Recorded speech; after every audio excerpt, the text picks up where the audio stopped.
Hello children, this is Grandma Carla with more of Freddy Goes Camping by Walter R. Brooks. And we are on chapter 7. Freddy stood in the middle of the barnyard, and all of the other animals stood around and watched while Jinx tied a handkerchief securely over his eyes. Then they all closed in on him and whirled him around 4 or 5 times so that he would lose his sense of direction. And they changed their positions too, so that their voices wouldn't come from the places where he had seen them standing. And then Jinx said, "Go." But Freddy was not a detective for nothing. To reach that pond, he had to go out of the gate, across the road, and climb the fence on the other side, then across a shallow valley and up to another road. When he had crossed this road, he would be on Macy Farm. And although he didn't know exactly where the pond was, if he kept on the same direction, he was sure that he would pass near it. And since, like most animals, he could smell water, he knew he wouldn't have much trouble finding it. As for starting off in the right direction and holding to it all the way, there was nothing much to that. For what breeze there was came in light puffs always from the west. He had only to keep it on his right cheek, and he couldn't go wrong. He waited a moment until the breeze came stronger. It was on his left cheek. He turned around and started out, and there was a whispering of applause from the animals. But Jinx put a stop to that.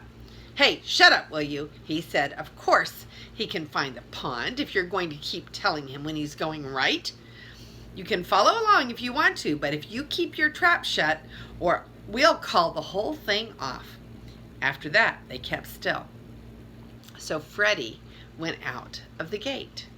He crossed the road and the ditch beyond it, and struggled through the wire fence, and then started down the gentle slope, stopping now and then, until another puff of wind came against his right cheek and assured him that he was still going south. All the floor of this shallow valley was one big hayfield, so there were no gullies or trees or fences for him to run into, and he would have reached the Macy Farm all right, and would probably have found the other pond too, only just before he got to the bottom of the slope, the wind began to shift. It shifted gradually towards the south, each puff a little weaker and a little farther around. And so Freddy, as he went along, steering by the feel of it on his right cheek, shifted too. Pretty soon, he was headed east, up the valley instead of south across it. He was at the bottom now, on level ground, so he didn't notice anything. And then, for a few minutes, the breeze died entirely, and the air was perfectly still. Freddy stood perfectly still too, waiting. He could hear the other animals breathing and moving around a little behind him, but that didn't tell him anything. Then a puff of wind came. It was from dead ahead, from the east, though of course he didn't know that. So he turned until it was on his right cheek and went on.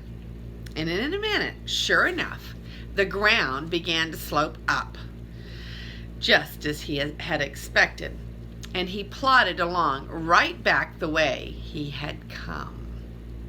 Some of the animals who were following him began to giggle and poke each other, but Jinx flattened his ears and glared so ferociously that they quieted down, and Freddy went on, felt his way through the fence and across the road, and then across the bean fence a little way up from the gate. Up the hill past the farmyard he went, missing his own home, the pig pen, by only a few yards. Then he put his nose up to the air and sniffed. "I smell water," he said. "Better haul out that cushion, cat. It'll be mine in another few minutes." Freddy smelt water all right, but it wasn't the Macy pond. It was the duck pond on his own farm. Alice and Emma, Mr. Bean's 2 white ducks, were swimming around on it. occasionally tipping up to stand on their heads in the water and search the rich mud for the kind of delicacies that nobody but a duck would care to sample. Their Uncle Wesley, a pompous little duck who had come to live with them, was snoozing in the shade of a burdock leaf on the bank. He didn't hear Freddy coming, and when the blindfolded pig walked slowly up to the edge of the water and stopped, he stepped squarely on the duck's large left flat foot. Uncle Wesley woke with a strangled and outraged quack. "Ouch!" he yelled. "You great clumsy lummox!" Fred snatched off the handkerchief. "Oh, I'm sorry," he said. "Very careless of me." He looked around. "I didn't know that Mr. Macy kept ducks down here. Very nice place. Looks very much like our own duck pond over on the bean farm." Then he stared hard at Uncle Wesley. "Why, you're Uncle Wesley. What on earth are you doing down here?" "Sir," said the duck, who was trying to recover his dignity while hopping around on one foot, not an easy thing to do. "Sir, I'm minding my own business, and I would recommend that you do the same." "Well," said Freddy, "that's what pardon me," Uncle Wesley continued. "Your business, whatever it is, does not include blundering up here with a silly handkerchief over your eyes and tramping all over a private citizen who is sitting quietly in his own front yard contemplating the beauties of nature." "But," Freddy began.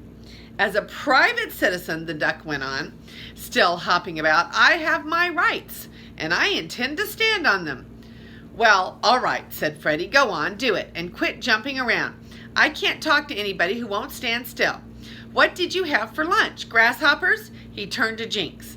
"How'd these ducks get over here anyway? How—" He stopped at the roar of laughter that went up from the other animals. It took some time to explain to Freddy what had happened. And even after he realized how, guided by the shifting wind, he had walked right around in a half circle and come back to the place he started from, he felt pretty confused. "I can't understand it," he said, looking out across the valley toward the Macy farm. "I can't be two places at once, and yet I know this is Macy's pond, and yet I can see that I am here." "Okay, pig," said Jinx, "you can take it from us, you're here. And I can tell you where you'll be a few nights from now, too. You'll be in front of the ticket window at the Centerboro movie theater asking for 2 good seats." Alice and Emma had swum over and were fussing around their uncle. They supported him while he hobbled down and held his injured foot in the cold water. Freddy apologized again, but the duck crossed his eyes and turned his head away with as much of an expression of intense suffering as a duck can get on his face.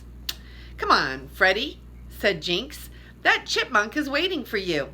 We'll try finding the pond with your eyes open this time. I'll go along and set you right in case you get going around in circles again." He grinned at the pig, but after that he didn't say any more about it. He was smart enough to know that you don't gain anything by crowing over your victories. The chipmunk came out of his hole when they finally reached the pond. "About time," he said grumpily. "You think it was you doing me a favor instead of a vice versa and otherwise." He scowled at Freddy. "You know anybody named Mr. Mr. What?" said the pig. Aha, the chipmunk snapped. "Can't you understand English?" "Maybe I could if you would stop hiccuping," Freddy retorted. "Well, so somebody's name is Aha. What of it?" "If you'll sit down and keep still, maybe I can tell you," said the chipmunk irritably. Like all chipmunks, he spoke jerkily, stamping his feet, flicking his tail, and giving continual little jumps as if he felt pins being stuck in him. This sort of things make chipmunks very difficult to hold an orderly conversation with. "Day before yesterday, I was up at my brother-in-law's. That road above the bean farm runs between the bean woods and the big woods. He lives there. Invited me up for his birthday. Had to take him a present, too. 'Cause talk if I didn't, I suppose." "Well, I was just starting home when I saw 2 rats coming up the road. Don't like rats, so I hid in the stone wall. They sat down to rest under the wall, and one of them says, 'This is old Bean's property, ain't it?' 'Sure is,' said the other. 'He's next, but one on the list, I understand.'